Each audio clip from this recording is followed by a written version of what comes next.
Hi and welcome to day 2. If you've missed day 1, it's worth going back and watching the first video. There's also a link to the garden trays that I used as a drainage solution.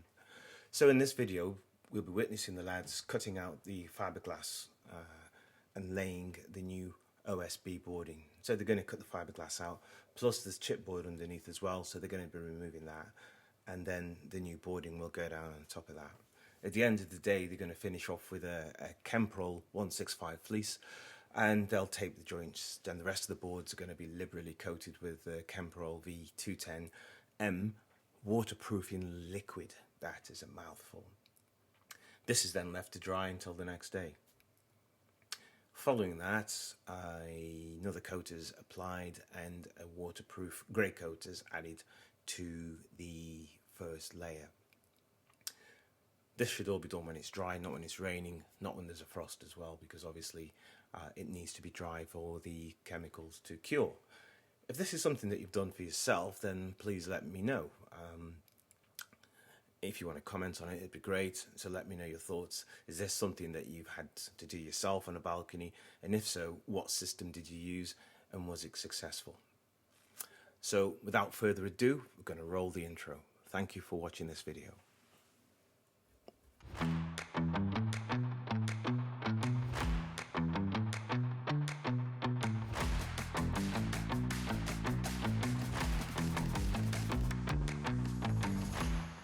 Beneath me, as you can see there, to my right hand side, which is this side here, we've got all the stone. That's going to have to be cleaned. That is to go around the edges. I'll take you outside and show you that. So around the edges there, that's where the stone was for drainage, but obviously the stuff in there is filthy. So I've got a bucket outside, which is that one there. So that's the clean stone, and then I'm going to put the clean stone in here, and then I'm going to bring, I've got to watch my back with these because these are quite heavy. The builders have gone for the day. I think we were here for 2 hours, did all the bish bosh bish, and then gone. So down there, it's all the bucket of the dirty stone. So they could do that, but I'm just going to do it, get it all cleaned, and then it just speeds up the process for them for tomorrow and the next day.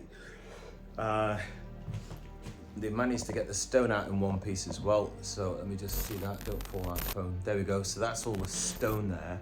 Over there, them are the garden mats, or the red one down here.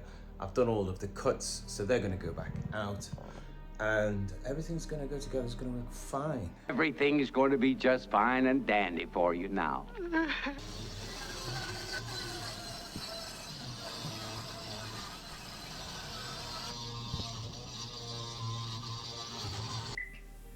Alright, so in this section you can see that I've moved the camera over so that we can observe the chaps pulling up the existing fiberglass membrane that has failed. And you can see that there are patches where the chipboard underneath is light and it is dark as well. The darker areas where the water has penetrated. The builders didn't use water and boil proof or WBP chipboarding, which is a waterproof chipboard, because it's obviously going to be a bit more expensive, and they assumed that the fiberglass would keep the underlayers dry, which you know, it's served its purpose. You can see there how easily they're pulling out the chipboard and breaking it up, snapping it in two, and now we're just discussing doing like a trial excavation or opening, just to see how far the water has penetrated. They're pushing their finger into the insulation there, which is a Kingspan insulation, so obviously water has penetrated that. We just need to know how far down it has gone into the substrate or the other layers. So I've got my Tramex there, and I'm just doing a bit of a test in that area. You will see me later on testing the other areas to try and determine you know, how far the water has penetrated into the other layers. There is 2 layers of insulation board there, and also there is a wooden plinth, and not wooden plinth, wood basically, another layer of shiplap, and there is also a visqueen waterproof membrane on top of that. I'll put the image in there so you can see what I'm talking about anyway, as we determined to get more insulation and replace the existing stuff. And so in this bit you can see that I'm talking to the guys in regards to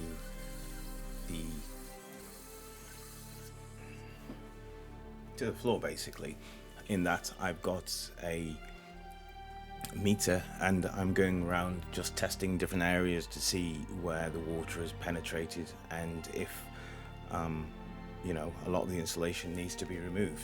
Now, as you can see, the chipboard where I'm standing looks quite dark brown. It's supposed to be light brown, and that's because it's completely soaked. And also the insulation, you can see them lifting those bits out now and putting it into a bag, sorry. It's completely disintegrated.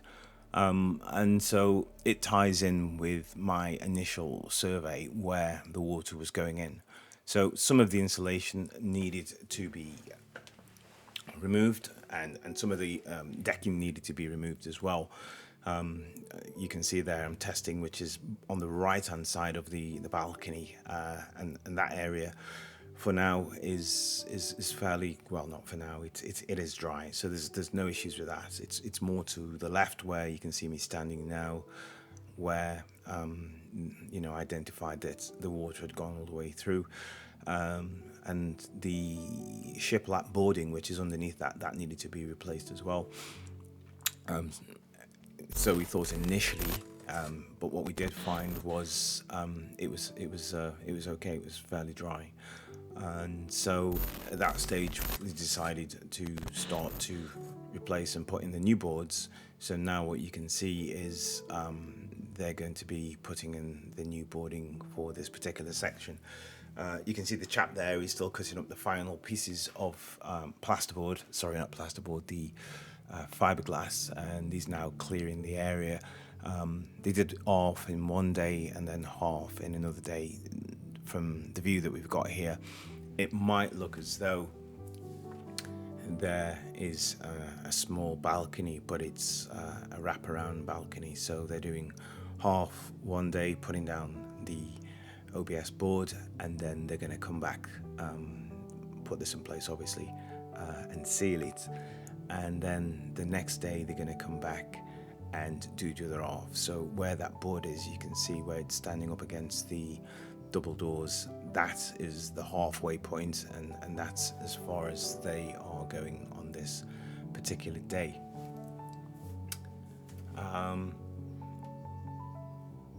Yeah, I think what they did, if you can see, there is a bit of a grey edge all the way around. That is the original fiberglass membrane that was there. So they've left that in place because that's not damaged. They've cut it back to form a skirting so that they can tuck the boards underneath, and then that is then nailed into place. That grey skirting that you can see, which is going all around the edge, that is underneath the metal handrail. It has like a saddle that sits on top of it, so that is where it is. Okay, so now they're moving on to putting the rest of the boards in place. You can see they're cutting them on the decking itself. They're just using the spirit level just to raise the saw or the board a little bit off the floor, really, so that they can cut it. They've moved the saw blade back in, so it's projecting at its minimum. And they, you know, I spoke to them. They found it quicker for them to work on their knees as opposed to getting benches and stuff like that, due to the restriction.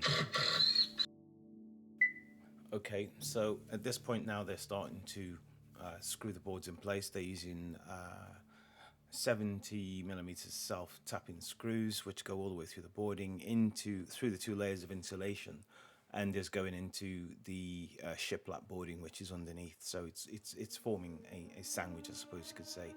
I at this stage moved inside just to get out of the way so that they could work, and as you can see, this is just another shot from another angle where they are ensuring that the board goes all the way under the plinth so that it can be fixed in place. They nail it in place once it's there, and like I say, they were, from the previous boards, you could see how they were screwing them down. And this is how they're going to progress. They're nearly there now. They've got maybe 4 boards to put in place, and the the decking is done. Well, it's been laid in place anyway, and then they're going to screw the rest of it down in place, and then seal the joints as I mentioned earlier on, and they will then be moving on to do the second half in the following days.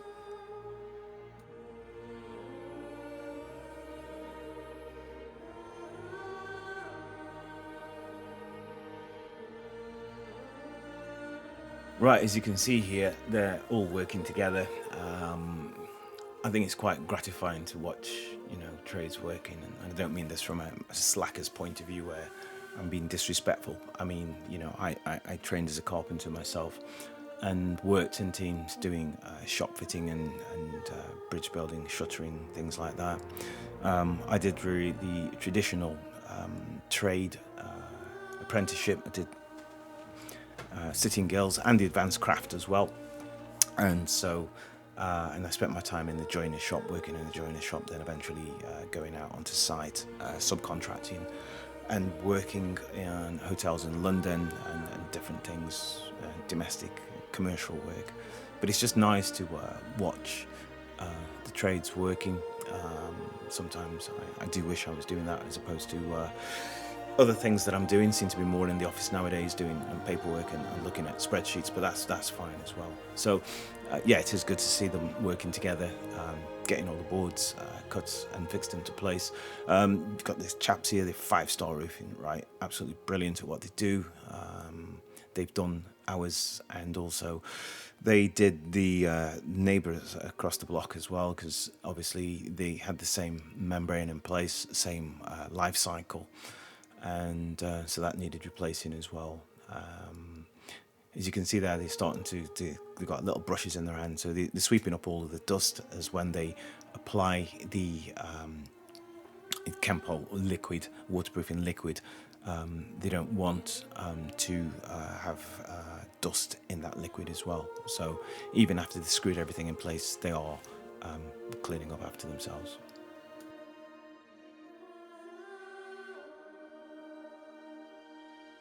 Also, you'll find as well, it wouldn't be a complete and proper building site if there wasn't a little bit of a builder's bum going on there as well. I can't imagine if it's cold or not, but I hope you're not offended, and I hope you are enjoying the video.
Right, as you can see, they've finished, excuse me, they've cleared up the area, and now they are going to be applying or mixing up the Kemperol, a waterproofing liquid. It's a 2-part thing, you can see there, and you've got I think it's the accelerator that they've just put in there, which is the red liquid. That is going to be then applied to the joints. They've got the fleece, Kemperol fleece, and you can see there where the perimeter is, where the skirting is, or the plinth, that they are overlapping the fleece and putting on the waterproof liquid over there. So that's going to stop any water penetrating any of the edges and getting in. Then they do the linear joints, and then they're going to work across the diagonals, so to speak. So this is the first layer. Once this is applied, they then go over all of the boards once again. It's probably going to be shown a bit later on anyway. And that goes all the way around, so that just seals everything in, and it seals the OBS board as well, so that no water is going to penetrate. So now they're doing the linear joints and then going over that. So they apply the waterproofing liquid to the joint first, put the fleece down, and paint it on top again, so you're getting a double layer, and then finally at the end of the day they then dip another lot of the waterproofing over everything once again.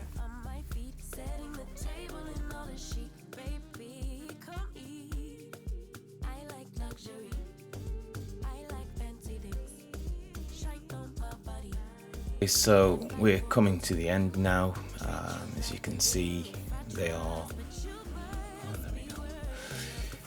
Yeah, the chap is getting to the very last bit, which is the top where he's just applying it.